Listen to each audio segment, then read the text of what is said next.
Assalamualaikum warahmatullahi wabarakatuh dan selamat pagi. Halo semuanya, apa kabar? Sehat? Jangan lupa patuhi protokol kesehatan 3M dan selalu tetap di rumah ya. Hari ini Ibu akan membahas materi tema 5G subtema 1 pembelajaran 3.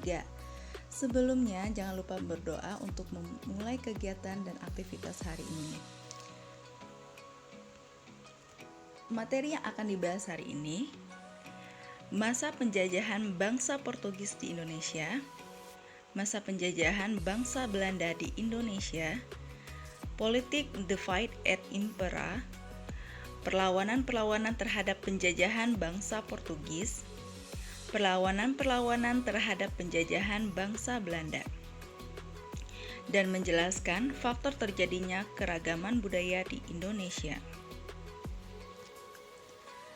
Masa penjajahan bangsa Portugis di Indonesia. Pada tahun 1512 oleh Alfonso de Albuquerque dipimpin kemudian menuju ke Nusantara. Portugis mengadakan perjanjian dagang dengan kerajaan Sunda atau Pajajaran. Bangsa Portugis membangun benteng dan gudang di Sunda Kelapa. Kemudian pada tahun 1526, kerajaan Sunda ditaklukkan oleh kerajaan Demak. Portugis berhasil diusir oleh kerajaan Demak. Karena Portugis menjalin kerjasama perdagangan rempah-rempah dengan Kesultanan Ternate di Maluku dan berakhir pada tahun 1575 oleh Sultan Babullah.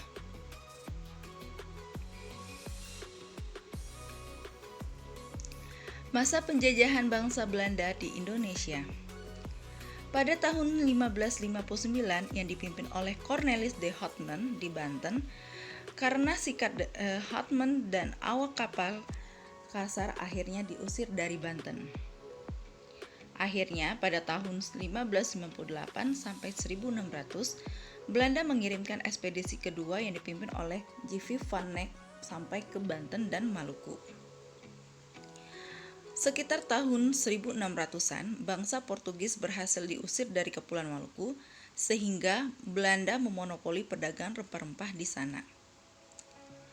Sejak pelayaran Cornelis de Houtman, banyak berdiri perusahaan-perusahaan dagang Belanda dan digabungkan menjadi sebuah kongsi besar yang diberi nama Verenigde Oost-Indisch Compagnie atau VOC tanggal 20 Maret 1602. Yang berarti Persekutuan Maskapai Perdagangan Hindia Timur. VOC mendirikan kantor pertamanya di daerah Banten dengan dipimpin oleh Francois Witter. Tujuan Belanda datang ke Indonesia untuk menguasai kekayaan alam, sumber daya manusia Indonesia, serta memupuk kekayaan dan kemakmuran untuk warga negeri Belanda, sehingga memicu perlawanan bersenjata terhadap penjajahan Belanda bangsa Belanda oleh rakyat Indonesia. Politik divide et impera. VOC itu memiliki banyak aturan yang dibuat oleh VOC, yaitu mewajibkan rakyat menanam tanaman tertentu, terutama kopi, kemudian dijual ke VOC dengan harga yang sudah ditentukan. Harga aturan itu terlaksana agar VOC dapat menerapkan politik divide et impera. Politik divide et impera adalah politik pecah belah, yaitu cara yang dilakukan mencampuri urusan internal kerajaan serta menawarkan bantuan kepada kerajaan-kerajaan yang sedang berperang. VOC akan menawarkan bantuan kepada salah satunya. Jika berhasil, VOC akan meminta balas budi melalui perjanjian-perjanjian yang menguntungkan VOC. Politik pecah belah sangat berhasil yang membuat Belanda menguasai banyak rempah-rempah yang dihasilkan.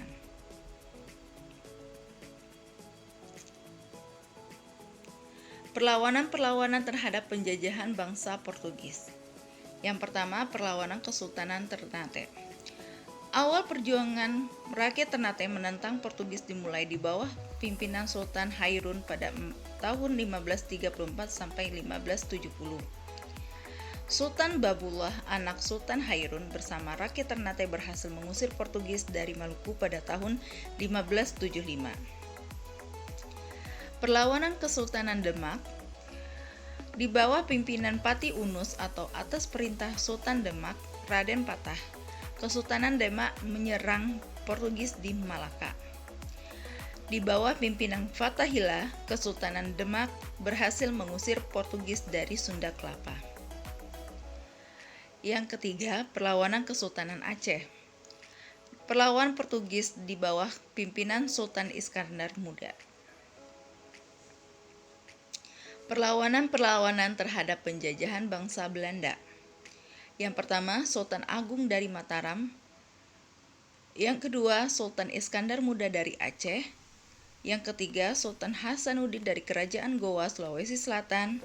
Yang keempat, Untung Suropati dan Trunojoyo dari Jawa.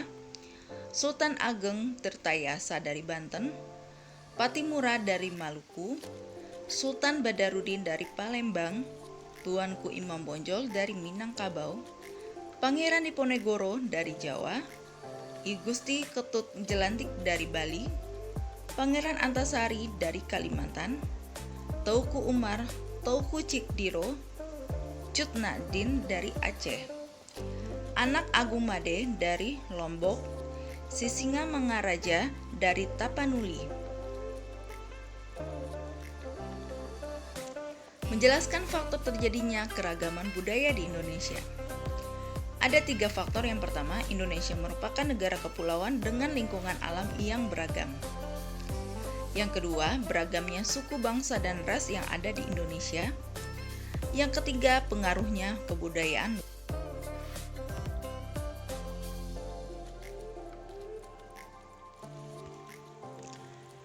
Ciri-ciri ras yang ada di dunia. Yang pertama, Kaukasoid, rambutnya pirang, kelopak mata lurus, hidung mancung, kulit putih.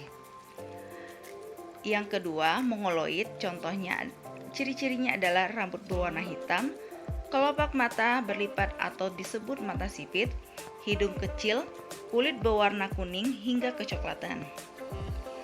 Yang ketiga, Negroid, ciri-cirinya rambut hitam, kulit gelap, bibir tebal, hidung besar, kelopak mata lurus. Yang terakhir, Australoid, ciri-cirinya rambut hitam lurus hingga keriting, kulit coklat gelap, bibir tebal, hidung besar, kelopak mata lurus. Latihan untuk hari ini. Tugas hari ini adalah meng-capture atau screenshot setiap materi yang dijelaskan. Kemudian capture atau screenshot hasil capture tersebut yang ada di dalam galeri kamu dan dikirimkan melalui WA Japri atau Google Classroom. Contohnya seperti ini. Sekian dari Ibu ucapkan terima kasih. Assalamualaikum warahmatullahi wabarakatuh dan selamat pagi.